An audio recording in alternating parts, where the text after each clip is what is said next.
വൈകിയോ മോളെ? ഉവ്വമ്മേ, ഇന്നലെ വൈകിയാ കിടന്നേ. ശ്രീകുട്ടൻ വിളിച്ചോ മോളെ? ഇല്ല. എന്ത് പോക്ക അവൻ പോയത്? ഒരു തവണ പോലും വിളിച്ചതുമില്ല, വിളിച്ചാലോട്ട് എടുക്കുകയില്ല. Business tour ആണത്രേ.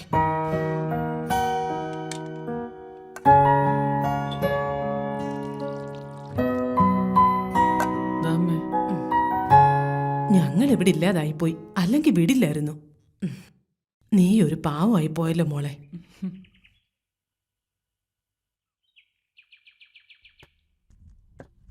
ആ തൊടിയൊക്കെ ഒന്ന് വൃത്തിയാക്കണമെന്ന് വിചാരിച്ചതാ, അപ്പോഴാ അച്ഛന്റെ ഒരു കാലുവേദന. എന്തു പറ്റി മോളെ? കൈയൊന്ന് മുറിഞ്ഞു. സൂക്ഷിക്കണ്ടേ മോളെ? ഇല്ലമ്മേ, കുഴപ്പമില്ല. അമ്മേനെ വയ്യാത്ത കാല് വെച്ച് തൊടിയിലേക്കൊന്നും ഇറങ്ങാൻ നിൽക്കണ്ട. കനിമോൾ ഇതുവരെ എണീറ്റില്ലേ? ഇല്ലമ്മേ, അമ്മൊന്ന് എണീപ്പിച്ചേക്ക്. ഇതെന്തുറക്കാ ഇത്? അവളുടെ ഒരു കാര്യം.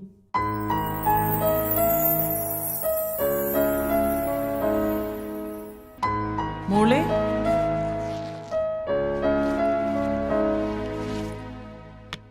പെൻസിൽ എന്തേ കന്നി?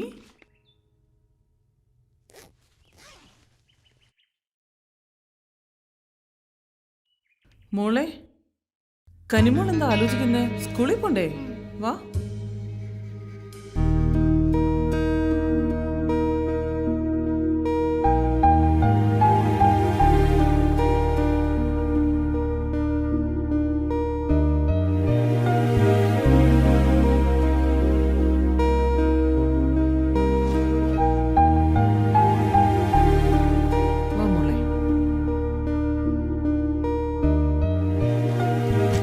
അച്ഛന് കാലുവേദന കുറവില്ലാച്ചാല് നമുക്ക് വൈകിട്ട് ഹോസ്പിറ്റലിൽ പോവാട്ടോ.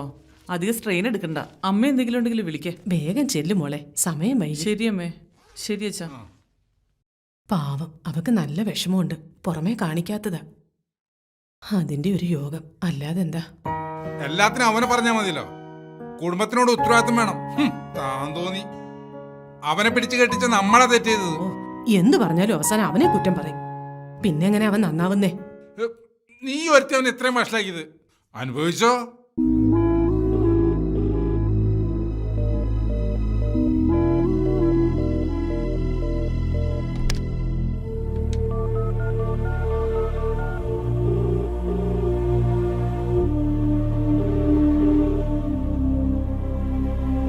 ആ മോളെ, ഹരി വിളിച്ചോ?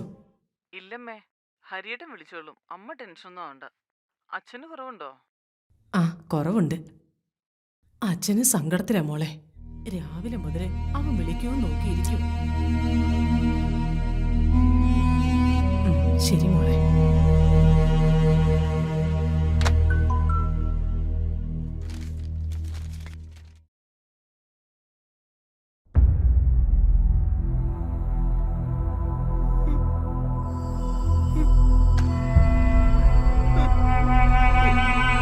ശാരദ,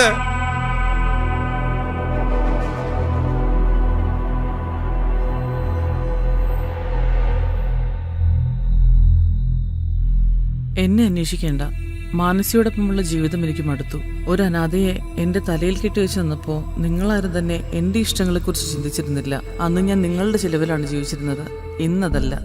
എന്റെ ജീവിതം അതെനിക്ക് ഇഷ്ടമുള്ളതുപോലെ ജീവിക്കാൻ ഞാൻ തീരുമാനിച്ചിരിക്കുന്നു. മാനസിക്ക് ചിലപ്പോൾ അത് മനസ്സിലായി കാണും. അച്ഛനും അമ്മയും എന്നോട് ക്ഷമിക്കണം. ശ്രീഹരി. നീ ആർക്കു വേണ്ടി ശാരദയ്ക്ക് അറിയേണ്ടത്? നമ്മളെ വേണ്ടാത്ത മകന് വേണ്ടിയോ? ആരൊക്കെ പോയാലും നീ മോളെ ഇവിടെ തന്നെ ഉണ്ടാകും. അത് ഈ അച്ഛന്റെ വാക്കാ. ഇനി മുതൽ ഞങ്ങൾക്ക് ഒരു മകൾ മാത്രമേ ഉള്ളൂ, അത് നീയാ.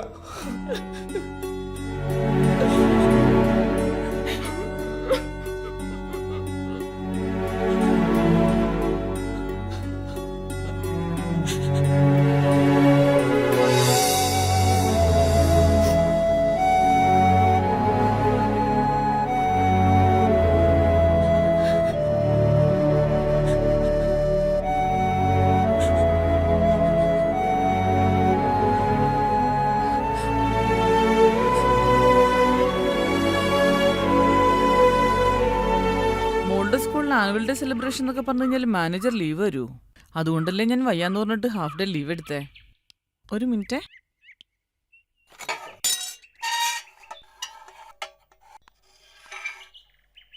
ഇനി നീയായിട്ട് അവിടെ ആരോടും പറയാനൊന്നും നിൽക്കണ്ട. ഇവിടെ അമ്മ അച്ഛനാണെന്നുണ്ടെങ്കിൽ ഗുരുവായൂർ ഭജനയ്ക്കും പോയി. മോളാണെങ്കിൽ ഒറ്റയ്ക്കല്ലേ ഉള്ളൂ. ഹരിയേട്ടൻ, സ്മിത, ഞാൻ പിന്നെ വിളിക്കാട്ടോ.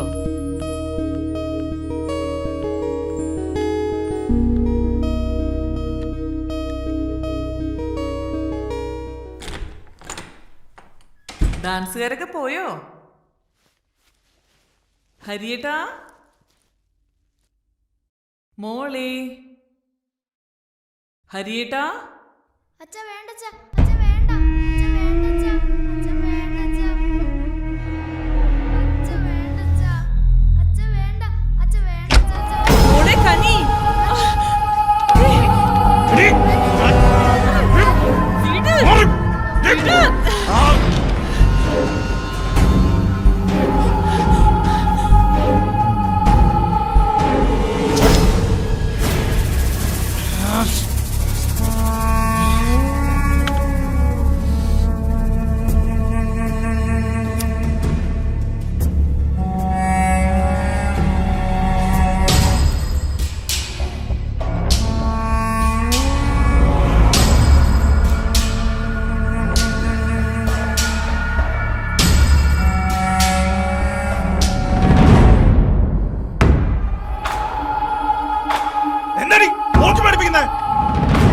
നിങ്ങൾ എന്താ ചെയ്തെന്നറിയോ?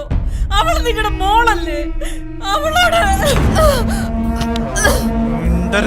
അമ്മയും മോളെ കൊന്നടയും ഞാൻ. ആരും വരില്ല ചോദിക്കാൻ. ഉണ്ടാക്കിയ അവകാശം ആർക്കടി?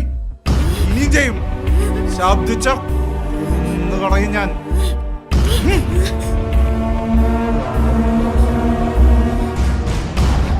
യുനോ, ഇതൊക്കെ ജീവിതത്തിനൊരു ഭാഗടി. There is only one life. അതങ്ങനെ എൻജോയ് ചെയ്യുക.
എനിക്ക് ജീവിക്കണം, എൻ്റെ മകൾക്ക് വേണ്ടി.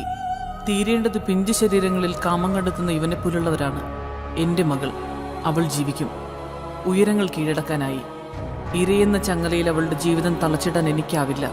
കുറ്റവാളികൾക്ക് വിരുന്നൊരുക്കുന്ന ഇവിടത്തെ നിയമവ്യവസ്ഥിതികൾക്ക് മുന്നിൽ ഈ രഹസ്യവും ഞാനും എൻ്റെ മകൾക്ക് കാവൽ നിൽക്കും. ഇതെൻ്റെ നീതി, ഒരമ്മയുടെ നീതി. പലതരത്തിലുള്ള അസ്വസ്ഥതകളാണ് ബാല്യമെന്ന് നേരിടുന്നത്. സ്വന്തം വീട്ടിൽ പോലും അവർ പലപ്പോഴും സുരക്ഷിതരല്ലാതാവുന്നു. ഈ ഒരു സത്യത്തെയാണ് ഒരു കാവൽ എന്ന ഈ ഷോർട്ട് ഫിലിം അഡ്രസ്സ് ചെയ്യുന്നത്. ഈ സിനിമയിൽ ഒരമ്മയുടെ പ്രതികരണമുണ്ട്. നീതിന്യായ വ്യവസ്ഥയുടെ മുമ്പിൽ ഈ അമ്മയുടെ പ്രതികരണം ചിലപ്പോൾ ഒരു വലിയ തെറ്റായിരിക്കും, പക്ഷേ ഒരമ്മയുടെ കോടതിയിൽ അത് ചിലപ്പോൾ ഒരു വലിയ ശരിയുമാകാം.